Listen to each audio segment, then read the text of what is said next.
당뇨도 그렇고 모든 질환이 똑같아요.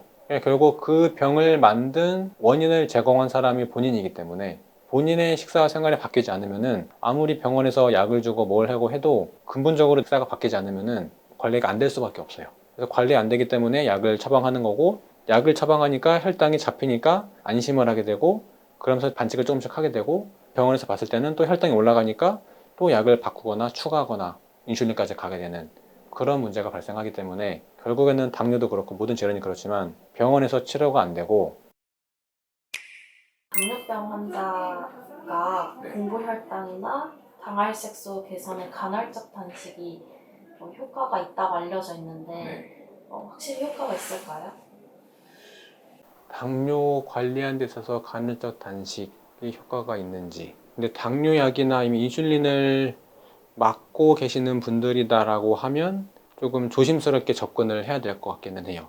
간헐적 단식이 최소 12시간, 16시간 공복을 하는 거기 때문에 당뇨약이나 인슐린을 맞고 있지 않은 분들은 혈당 관리 해봐야지, 혹은 몸을 좀 리셋시켜야지 라는 개념에서는 충분히 도움이 되는데, 당뇨약을 먹거나 인슐린을 맞고 있으면은 저혈당이 언제 올지 모르기 때문에 그런 분들은 혈당을 수시로 체크를 하면서 같이 좀 봐야 될 것 같아요. 근데 그 자체가 혈당에 효과가 있다라기보다는 일단 몸을 리셋시키는 과정에서 부가적으로 간접적으로 도움이 된다라고 보시는 게 맞을 것 같아요. 과일은 식사 전에 먹는 게 좋을까요? 식사 후에 먹는 게 좋을까요? 언제가 좋을까요? 식전? 식전이요. 저 같은 경우도 그렇고 저희 가족도 그렇고 식사 후에 먹었어요. S타입 분들은 뭐 포도를 각자 반 송이 한 송이씩 먹기도 하고, 저도 뭐 복숭아를 좋아하니까 복숭아를 큰 거 하나 먹거나 사과 하나 먹거나 그러기도 했었고, 저희는 식후에 먹었었는데 그 혈당 관리 측면에서 혹은 식사량을 좀 줄이기 위해서라고 봤을 때는 과일을 먼저 드셔도 하나의 방법이 될 수 있을 것 같네요. 아무래도 단 거를 먹으면은 밥맛이 좀 떨어지니까 밥의 양을 줄이면서 양을 조절할 수 있지 않을까. 채소 먼저 먹고 그다음 단백질 탄수화물 순으로 먹으라고 하잖아요. 근데 과일 먼저 먹게 되면은 혈당을 더 올리지 않을까요? 채소 같은 경우는 저도 시즌까지 테스트를 해봤는데 같은 저녁에 했었고요. 도시락 200 하나 먹었을 때랑 200 도시락에서 채소를 먼저 먹었을 때랑 비교했을 때, 물론 사람마다 다르겠지만 저 같은 경우에는 한 40 이상 낮아졌어요. 아, 네, 낮아졌다고요? 그러니까 예를 들어서 제가 그때 당시 공복혈당이 100이었다가 원래대로 먹는 대로 밥이랑 단백질을 먹고 마지막에 채소를 먹었을 때는 180, 190까지 올라갔다가, 채소를 먼저 먹고 나서 단백질을 먹고 마지막에 거의 밥만 먹었을 때 그렇게 먹으니까 한 150, 140까지 내려가더라고요. 최고 혈당이. 확실히 효과는 있는데 뭐 혈당 관리 측면에서는 도움이 되겠지만 밥맛을 생각했을 때는 그게 좋은 것 같진 않아요. 밥을 밥만 먹으려니까, 그러니까 반찬이랑 먹을 때는 그 밥 한 공기가 적게 느껴지는데 그 밥만 먹으려니까 그것도 꽤 양이 있는 느낌이 들더라고요. 취향 차이기 때문에 정말 혈당 관리를 하고 싶으시다라고 하면은 일단 채소 먼저 먹는 거는 무조건 좋아요. 그 다음에 나머지는 밥이랑 반찬이랑 같이 드시거나, 혹은 더 철저하게 하시려면은 밥을 가장 마지막에 드시는 것도 방법이 될 수 있을 것 같아요. 그리고 과일 같은 경우는 과일에 과당이 들어있는데, 과당은 또 포도당이랑 다르거든요. 먹었을 때 이제 혈당이 올라가는 게 포도당 때문인데, 과당 같은 경우는 이제 보통 간에서 대사가 되다 보니까, 물론 과일에 과당과 포도당이 들어있기 때문에 과일을 먹었을 때 혈당이 올라가는 것은 맞지만 생각보다 과일 자체가 혈당을 그렇게까지 많이 올리진 않아요. 그래서 너무 걱정하시지 않으셔도 되고, 다만 혈당 관리를 하셔야 되는 당뇨가 있으신 분들은, 일반 사람들이 뭐 복숭아를 한 개 먹는다라고 하면은 그분들은 절반이든 그 이하로 드시는 게 관리하시는 측면에서 좀 도움이 될 것 같고요. 타입에 맞춰서 네. 과일을 먹으라고 말씀해 주시잖아요. 네. 근데 GI 수치가 낮은 거 위주로 먹어야 되는지 네. 아니면 타입에 맞는 거면은 상관없는지. GI 지수도 그렇고 혈당 부하 지수, GL 지수도 그렇고, 그게 어떻게 보면은 통계를 가지고 만들어진 수치예요. 같은 복숭아여도 언제 재배를 했는지, 어떻게 보관했는지에 따라서, 그리고 후숙되는 과정에 따라서도 다를 거고요. 그리고 누가 먹었는지, 언제 먹었는지에 따라서도 다 다르다 보니까 그런 것들을 다 여러 사람에게 조사를 해가지고 그 평균치를 낸 거거든요. 물론 그게 가치가 없지는 않아요. 모르시는 분들은 그래도 GI 지수가 낮은 것들을 드시는 게 좋겠지만, 입에만 하시는 분들이다라고 하면은 너무 그 GI 지수, GL 지수에 목매일 필요는 없고요. 나한테 맞는 과일을 적절하게 드시는 게 좋아요. 이 적절하기가 애매하긴 한데 후식 개념으로 뭐 사과 두세 조각, 포도는 뭐 4분의 1 송이 그 정도면은 충분하지 않을까 싶어요. 식사를 배부르게 하시고 나서 간식 개념으로 입을 좀 헹구는 개념으로 수분 섭취 대신에 과일을 드시는 정도가 가장 적당할 것 같아요. 잘 지키시다가 네. 맞지 않는 식품을 하루 드셨대요. 네. 혈당이 그렇게 높게 올라가진 않았는데 네. 밤에 저혈당 증상이 왔거든요. 그래서 맞지 않는 거 먹었을 때 혈당이 덜 올라가고 훅 낮아질 수가 있을까요? 정확히 어떤 식사를 하셨는지를 좀 봐야 되겠지만 아까 말씀드렸던 것처럼 안 맞는 걸 먹으면 혈당이 조금 덜 올라가지만 오래 걸려요. 안 맞는 걸 드시면서 그 안 맞는 거가 조금 이제 많이 가공된 식품이었다라고 하면은 라면처럼 이제 훅 떨어질 거고요. 저혈당까지 아니지만 혈당이 원래 혈당보다 조금 더 내려갈 수도 있죠. 콜라를 제가 테스트 해보려고 먹었었는데 그때다가 공복 혈당이 100 얼마였고 콜라를 먹으니까 거의 15분, 20분 만에 한 170, 180까지 쭉 올라가더라고요. 올라가고 나서 1시간 지났을 때 100으로 내려오고 문제는 시간이 지나니까 더 떨어져요. 80, 70까지. 그런 문제도 있다 보니까 아마 그분이 어떤 식사를 하셨는지를 좀 체크를 해봐야 되겠지만 그 식사 구성에 따라서도 조금 변화가 있을 거예요.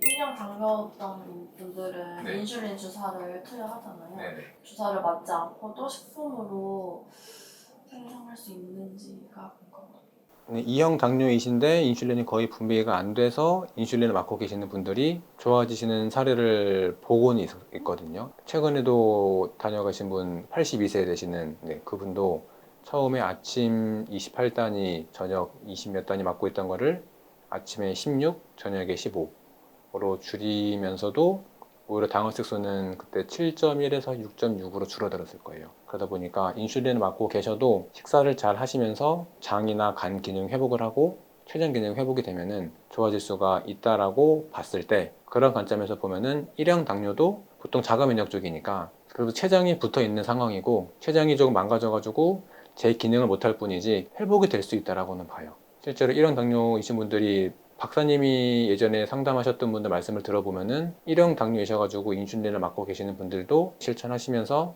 췌장 기능이 회복을 해서 인슐린이 다시 분비가 됐다라는 분들이 계시기는 해요. 근데 아마 기전을 보면은 장기가 붙어 있는 한 아마 회복이 될 여지는 있다라고 봐요. 기간 얼마만큼 알아오셨고 얼마만큼 인슐린 많이 맞아오셨는지에 따라서 조금 경과는 다르겠지만 회복될 수 있는 여지는 있다라고 봅니다. 1형 당뇨가 거의 드물죠. 근데 거의 90%, 99%가 거의 2형 당뇨이신 분들이고 거의 극소수가 1%가 1형 당뇨이다 보니까 사례까지 많지는 않네요. 당뇨가 이제 병원에서 치료를 할 수 없다고 하는 말도 있는데 네. 그 이유는 어떤 거예요? 당뇨도 그렇고 모든 질환이 똑같아요. 결국 그 병을 만든 원인을 제공한 사람이 본인이기 때문에 본인의 식사 생활이 바뀌지 않으면은 아무리 병원에서 약을 주고 뭘 하고 해도 근본적으로 식사가 바뀌지 않으면은 관리가 안 될 수밖에 없어요. 그래서 관리 안 되기 때문에 약을 처방하는 거고 약을 처방하니까 혈당이 잡히니까 안심을 하게 되고 그러면서 반칙을 조금씩 하게 되고 병원에서 봤을 때는 또 혈당이 올라가니까 또 약을 바꾸거나 추가하거나 인슐린까지 가게 되는 그런 문제가 발생하기 때문에 결국에는 당뇨도 그렇고 모든 질환이 그렇지만 병원에서 치료가 안 되고 저희도 저희가 치료한다고 얘기하지 않아요. 혈당이 안 올라갈 수 있는 그 가이드라인을 드릴 뿐이고 실제로 그거를 행하시는 거는 환자 본인이기 때문에 저희는 최대한 어떻게 해서든 그분이 실천을 50%, 60%, 70%, 80% 올릴 수 있게끔 계속 저희가 도와드리는 역할을 하는 거죠. 그래서 저도 쉽지는 않아요. 그냥 뭐 딱 하나 먹고 낮아지면 좋은데 그게 전부가 아니다 보니까 저속노화 식단을 하면 네. 당뇨 예방에 도움이 되나요? 당연히 도움이 되죠. 저속노라는 게 가공식품 피하고 밀가루 피하고 저희가 그러니까 옛날부터 흔히 알고 있는 건강식이에요. 거기서 조금 더 재료를 타입에 맞게끔 바꾸시면은 더 효과를 보시겠죠. 오메가3랑 비타민 D가 네. 인슐린 저항성에 도움이 된다고 그렇죠. 많이 복용하라고 말씀해 주시더라고요. 네. 근데 저희 EBM 센터는 건강기능식품에 대해서 어떻게 생각하는지 궁금해요. 건강기능식품을 무조건 안 좋다 드시지 말라고 말씀을 드리진 않아요. 정말 나한테 맞는 원료를 가지고 만들어졌다라고 하면은 충분히 활용할 수가 있고요. 오메가3도 뭐 그 어류가 연어인지 참치인지 정어리인지에 따라서 탑에 맞는 원료로 만들어졌으면은 충분히 활용을 해서도 괜찮고 요즘에는 또 뭐 식물성도 있으니까요. 다만 오메가3 캡슐 껍질이 돈피다 보니까 보통은 그런 것들도 좀 민감하게 반응하시는 분들은 조금 불편하실 수가 있으니 S타입 분들 중에서 돈피가 괜찮으신 분들은 그걸 활용하시면 도움이 될 것 같고, 비타민 D, 비타민 B, 뭐 C, A 이런 것들은 그렇게 해서 권하진 않아요. 왜냐면 그게 합성 제조로 만든 것들이다 보니까, 물론 간혹 가다가 익스트랙티드 해가지고 추출물들이 간혹 있거든요. 그런 것들은 좀 도움이 될 거예요. 생각보다 원하는 그 고함량이 아니고 함량 대비 가격이 조금 비싸요. 차라리 그거보다는 제가 늘 말씀드린 녹즙을 200ml, 300ml, 400ml 충분히 드셔라. 비타민 D 자체도 우리 몸에 비타민 D가 부족하냐 충분하냐를 체크하는 것도 그게 정확하진 않거든요. 비타민 D가 워낙에 그 반감기가 빠르다 보니까 보통 비타민 D 전구체를 가지고 비타민 D가 내 몸에 얼마나 들어있는지 체크를 해요. 그리고 전구체다 보니까 비타민 D가 충분히 있어도 간이랑 신장을 통해서 이제 그러니까 활성형으로 바뀌는데, 아무리 비타민 D 그 전구체가 있어도 간이랑 신장에 받쳐주지 않으면은 비타민 D가 안 만들어지고요. 조금 부족해도 간이랑 신장이 건강하면은 제대로 만들어서 충분할 수도 있고요. 그리고 애초에 비타민 D는 햇빛을 잘 쐬야지 만들어지는 거다 보니 하루에 최소 30분, 여름엔 30분이고 겨울에는 1시간 이상, 그리고 햇빛 쬐실 때 선크림은 무조건 바르지 말고. 그러니까 선크림에 대해서 진짜 말이 많아서 저는 안 바르거든요. 가끔 뭐 톤업 하려고 뭔가 이제 뭐 미백이나 그런 거 가끔 바를 때는 있겠지만 선크림 자체를 바르진 않아요. 여름에 어디 놀러 가거나 바닷가에 갔을 때 그럴 때는 장시간 햇빛에 노출이 되기 때문에 그럴 때는 발라야 되겠지만, 평상시에는 안 그래도 햇빛 받을 시간이 부족한데 선크림까지 발라버리면은 선크림으로 얼굴이랑 목까지 다 보호를 해버리잖아요. 그러면서 노출될 부분이 이 손밖에 없어요. 근데 손도 이제 겨울 되면은 또 추우니까 장갑 끼고 손 넣으면은, 겨울이니까 또 감기 때문에 뭐 마스크까지 쓰면은 햇빛이 들어올 곳이 없어요. 그래서 햇빛만 잘 쐬도 비타민 D는 잘 만들어질 거기 때문에. 그러다 김이 생기면 어떡해요? 김이 근데 하루에 30분, 1시간 쬐는 걸로 그렇게 김이 생기진 않아요. 정말 그냥 뭐 대낮에 공원에서 그냥 햇빛에 그냥 30분 노출되어 있으면은 그건 어떻게 좀 문제가 생길 수 있겠지만, 걸어 다니는 과정에서 그 정도를 가지고는, 저도 그렇고 박사님 보시면 아실 거예요. 기미가 없죠. 김이 없으세요? 없죠. 선생님, 그런 네. 선크림을 집에나 실내에 있을 때도 바르라는 소리를 들었었는데 그건 어떻게 생각하세요? 실내에 있을 때도요? 이런 정부에서도 남이가 생길 수 있다고 들었거든요. 저도 한번 찾아볼게요. 실내에서도 선크림을 발라야 된다고요? 그러니까 보통 선크림을, 그러니까 보통 그게 유효 시간이라고 하죠. 계속 덧바르라고 하는 거는 저도 들어는 봤는데, 실내에서는 글쎄요. 전등에서도 햇빛 유사한 뭐 여러 가지 자외선이나 그런 것들이 나올 수 있기 때문에 바르라고는 하지만, 제 개인적으로는 저는 안 바르기 때문에 안 바르는 게 좋을 것 같아요.